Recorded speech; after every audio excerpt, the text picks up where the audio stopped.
What's up guys, Austin for Billetworkz here. Today I'm going to show you how to install a Billetworkz Shift Knob in your 5-speed Subaru, so let's get started.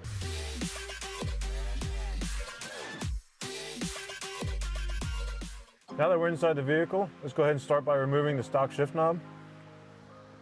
And to do that, we'll just rotate it counterclockwise.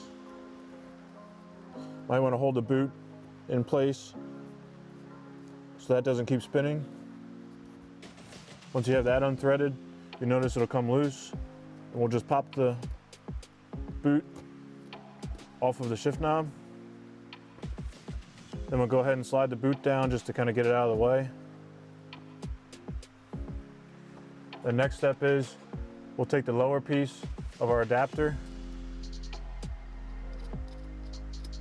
Go ahead and thread that the whole way down, maybe back it off just a hair. Then we'll take the upper piece of our adapter, thread that on top.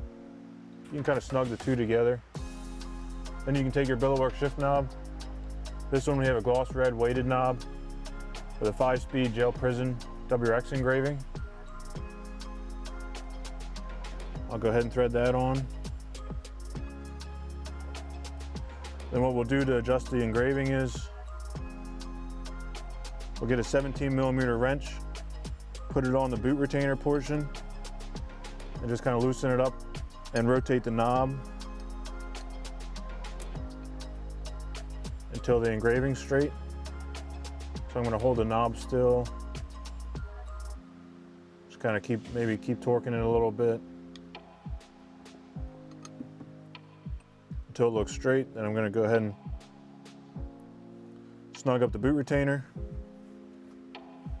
Looks good. I'll take the boot and then pop it over our boot retainer just into place like that. Then you're good to go. Now that I've showed you how to install your Billetworkz shift knob in your 5-speed Subaru, head over to our website and purchase yours. We'll see you next time.